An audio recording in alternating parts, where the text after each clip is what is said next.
આગળ વધીએ વાત કરીએ તો દાહોદમાં નકલી ફૂડ અધિકારીઓનો ભાંડો ફૂટ્યો।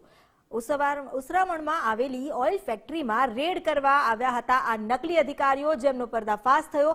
નોકરીમાંથી કાઢી મુકાતા કર્મચારીઓ નકલી ફૂડ અધિકારી બનીને પહોંચ્યા।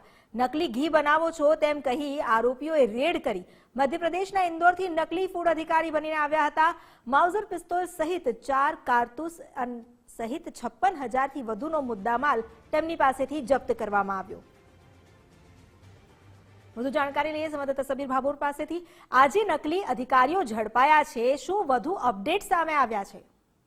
ચોક્કસથી અમિતા, વાત કરીએ તો જે દાહોદના ઉસરવણ ખાતે એક ઓઇલ ફેક્ટરી આવેલી છે, તેમાં એક મધ્યપ્રદેશનો યુવક કામ કરતો હતો, પરંતુ તેને નોકરીમાંથી કાઢી મૂકવાના બદલામાં તેનો બદલો લેવા માટે તેના અન્ય સાગરીતોને મળી અને અમૂલ કંપનીના નકલી સ્ટીકરો અને તેમજ જે બોક્સ મિલમાં નાખી અને ફૂડ અધિકારી હોવાનું રોફ જમાવી અને 4 જેટલા ઈસમો ફેક્ટરીમાં ધસી આવ્યા હતા અને ત્યારબાદ જે ત્યાં આગળ તમે નકલી ઘી બનાવો છો, નકલી પેકિંગ કરો છો તેવો રોફ જાડ્યો હતો, પરંતુ જે સ્થાનિક પોલીસના હાથે ઝડપાઈ જતા દાહોદ બી ડિવિઝન પોલીસે તમામ 5 વિરુદ્ધ ગુનો દાખલ કરી હાલ જે કાર્યવાહી હાથ ધરી છે। જી, આભાર આપનો જાણકારી આપવા માટે।